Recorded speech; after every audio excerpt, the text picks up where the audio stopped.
guys, I just did this, I just filmed another intro that was going on 4 minutes, at which point I was like, I need to just jump into the actual point of the video. So maybe I'll put some of that junk at the end if it's remotely interesting. Anyway, here I am with the July beauty favorites. I have, a decent amount of stuff to talk about. A couple months ago I asked for suggestions for eucalyptus-based scented body wash. My husband is using, I'm sure it's something I got him, I can't remember. I think it's a Paul Mitchell tea tree based product, shampoo and conditioner, and every time he's showering, is this TMI? It smells so good because he's using that eucalyptus thing, and I feel like that defaults to more of like a manly scent. But I'm like, oh, that smells good, and so I'm like, I'll use a body wash. So many of you suggested the eucalyptus-based scent from Bath & Body Works. So I picked up the Stress Relief Eucalyptus Tea Body Lotion, which has a really nice scent. And it comes in a glass jar, which is cool. So this would actually be a really nice gift.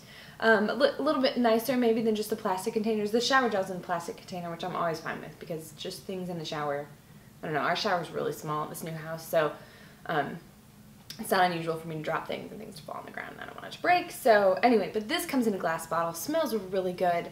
It's not maybe a feminine scent at all really, but it's not, I don't feel like I smell exactly like a man. But it's a eucalyptus scent, which I like. Then I got the Stress Relief Eucalyptus Spearmint Body Wash and Foam Bath, and this is like mint paradise. Like if you need your sinuses cleared out, use this stuff. Turn that heat up, get some steam going. Make sure you do a mask if you're turning that heat up, because you're going to dry your hair out. But anyway, this smells awesome. So I'm not sure why they don't make a eucalyptus, or maybe they do, eucalyptus spearmint lotion. I could only find the eucalyptus tea, but I like this as well. So you can see I've done, well, you can't really tell in here, but I've done quite a dent in here. One of my favorite scents. Not really a typical summery scent, but I was craving it, so I got it. My other one that I use on the regular by Bath & Body Works is a Madagascar Vanilla. Oh, it's very good. Okay. On my lips, which I feel a little bit uncomfortable about, I think this is going to look a little too intense once I edit this video, but it was too late because it is Stila's Stay All Day Liquid Lipstick, and this mess does not come off, and I really didn't feel like scratching my lips off to get it off. It is the Venezia shade, number 14. It actually matches my manicure pretty closely, which on my nails is C&D's, is it shellac? I think I got a manicure on Saturday because I had some me time, so I went and did that. I think it was shellac that they used, but the color is lobster roll. And it's not, I expected it to be a little bit more orange. I wanted to find something that was really close to Butter London's Ladybird shade, which I should have grabbed to talk about, but I didn't. But that's like a more red Cajun shrimp shade. Anyway, this is pinkier than I wanted it to be, but it's a gel manicure, so I'm locked in here until it like really starts to peel off. In hindsight, I don't know if my lifestyle is really conducive to gel manicures now, because I'm like pulling weeds out of the driveway, and I'm like, oh, when I had my free time on Saturday morning, I was like, what did I used to do when I had free time? I was like, I used to get manicures, so I went and did that, and it was nice and good, but now I'm like, what am I going to do with these? They're going to get shipped in a second. They haven't gotten shipped yet. It's been a couple days. Anyway, this is boring. My lips are kind of intense for my also bright shirt, so I feel like maybe a softer lip would have gone better, but like I said, I tried this to see how it was, and I mean, it's not moving. It's not a color I'll probably wear regularly, but I got it in my Birchbox, so it's like, I'll give it a shot. So anyway, probably won't buy it or use it ever again, but I tried it. Let's talk about another favorite. Tarte's Skinny Smolder Eyes Amazonian Clay Waterproof Liner in Moonstone Brown. I talked about using Stila's, oh funny, Moonstruck, I think, is the brown shade, eyeliner in a tutorial, and I was having trouble getting a lot of like the pigment and color out of it. I never have that issue with Stila's liners, but I don't know why the brown one, I may have just gotten a dud package, but I just had to like go back and forth before I even got some product out, and I almost needed like to go back and forth to get it going to create something for the product to stick to, if that makes sense. And I'm like, I don't have time for this, to get some liner on my upper lash line. So Tarte you hear me talk about all the time because I just genuinely love that brand. I've loved them for a really long time. So I don't know if I've used a liner by them before, so I grabbed the Moonstone Brown one from their website. Did you know if you are a makeup artist or a professional in the beauty world, if you have a license, you can get 40% off at Tarte.com. You just have to apply and give them your license. So being a licensed hairstylist, I fall into that category. So I get 40% off of Tarte, which is cool. So if you're a professional, just submit the application and you can use their products for your business. But anyway, so I got this Moonstone Brown. It's lovely. It's a really rich espresso brown. I'm a former black liner, always and forever kind of girl, so this is a good step up to like a little bit of a softer shade. So I really, really like this. This is good. Goes on like a literal dream. Almost too good, so if you're not being really perfect with your hand, you'll get like a tiny bump, but it's smudgeable and it comes with a smudgy end part. And if you work fast after you put it on, you can smudge it and soften it out and erase any like bumps that you have in your liner. Another liner I picked up from them is the Close-Up Lash Liner, and I was tempted by this because I've tried It Cosmetics Tightline Mascara, which is supposed to like, you're supposed to be able to get really, really close to the base of your lashes, which you can. I didn't like that mascara, it just didn't really do much for me, even as like a, you know, prepping mascara to your normal mascara routine. How many times can I say mascara? But I got this to really press in between my lashes, because another thing I talk about all the time are my lashes. I'm not fussy enough to wear false lashes on the regular. Lash fibers like are as far as I'll go. I've considered getting lash extensions. Have you gotten them? I'm curious. I feel like I just want to like rub them off my eyes, so I'm apprehensive to commit to those. But anyway, so you can press this. It's really pigmented and inky. It's a dry pencil. It is not a liquid liner, but just barely even touching, like right at the base of your lash line or even your inner waterline, you'll get a lot of black color deposited. So this stuff is great. My eyes tend to be dry when I line my waterline, so I just run into that issue sometimes.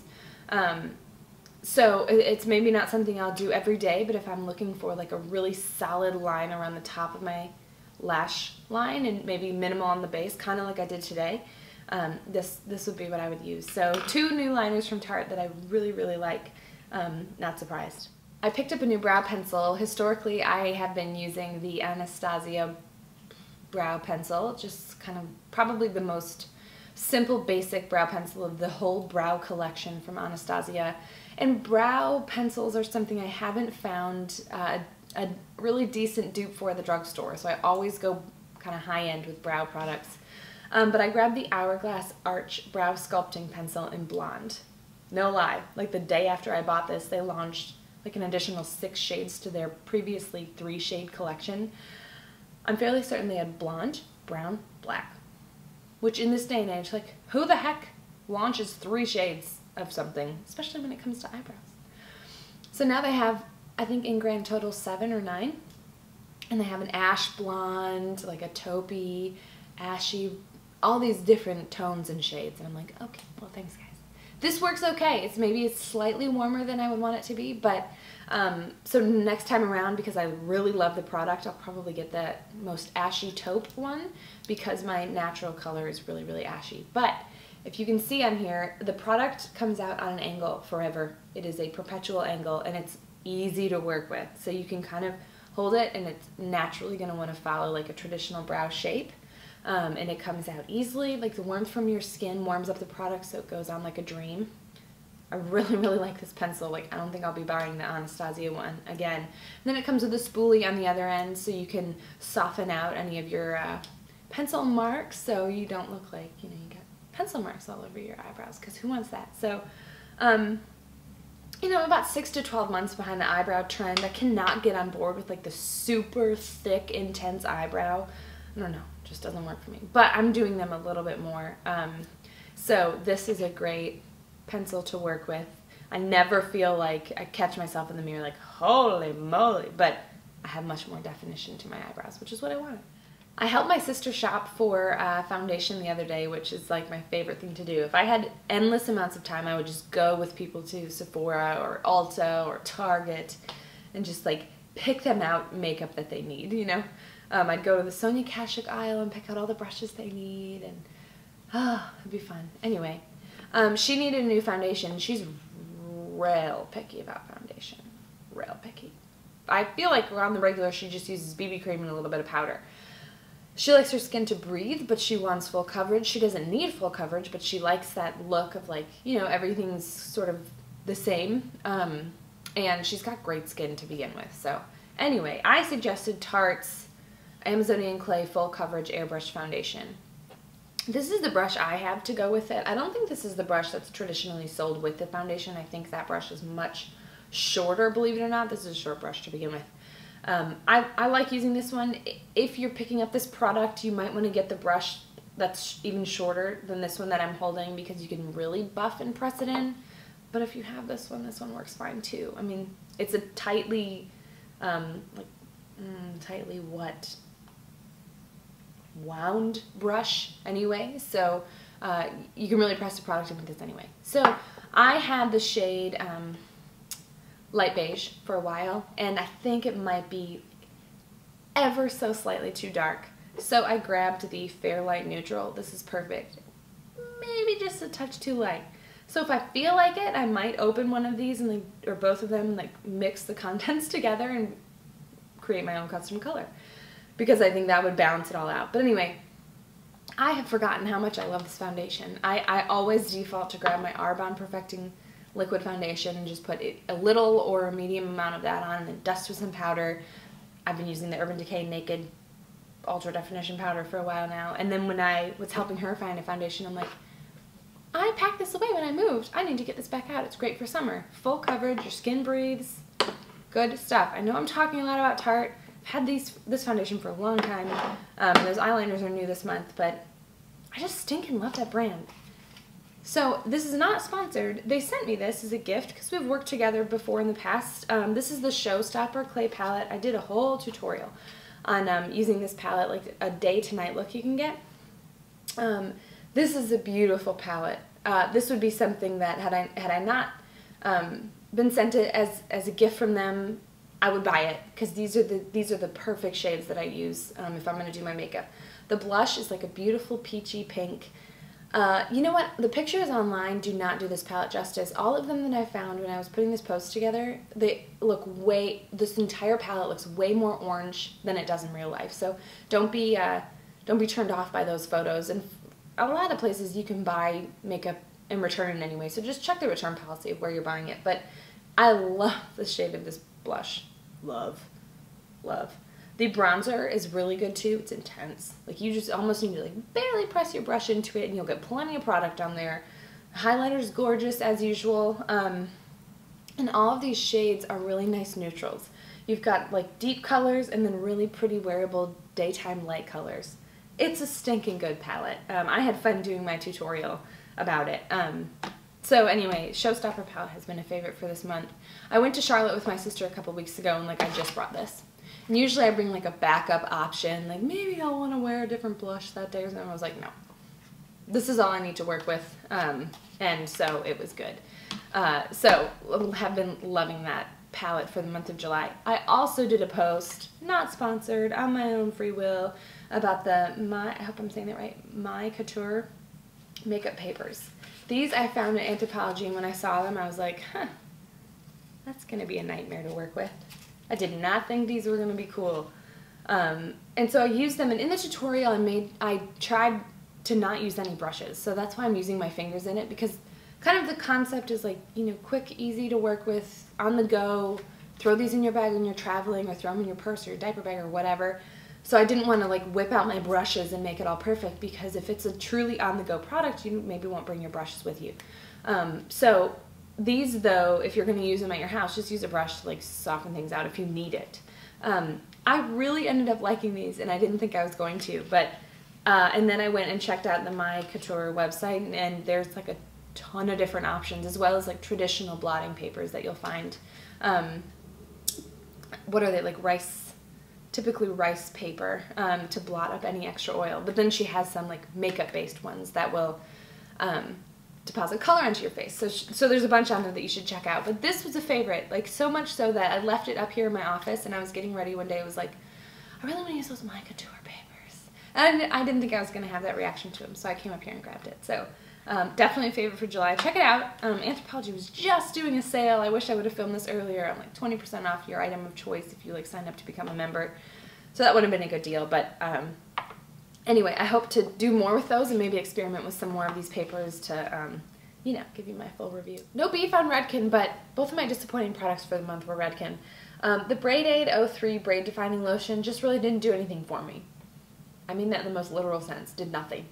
Not sure what the exact point of it is. Apply damp or dry hair. Braid as desired.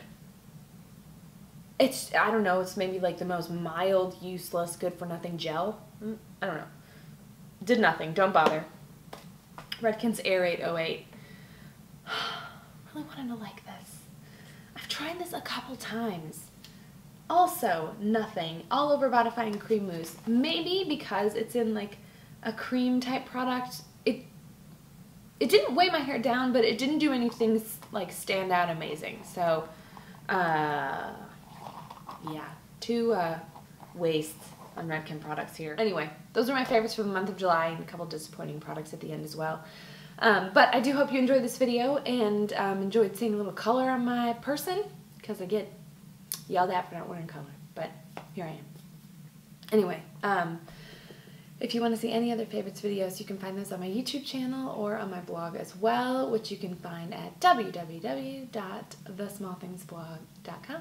Okay, I will see you next month. I'll probably film some videos between now and August, but I will be back at the end of August or very early September with another monthly favorites video. Trying to find more hair products, because now that I'm showering at night, and blow drying my hair at night and just styling in the morning, I don't know why I'm feeling maybe more into trying new hair products, because I've shaved off the time of like washing and blow drying, so I have a little bit more time, I feel, to experiment. So I'm trying to come up with more hair products that you guys must try. So be on the lookout for some more of those in the next video. So I hope we can make that happen. Anyway, at this point, this video is over. So, okay, I'll see you in my next one. Bye, guys.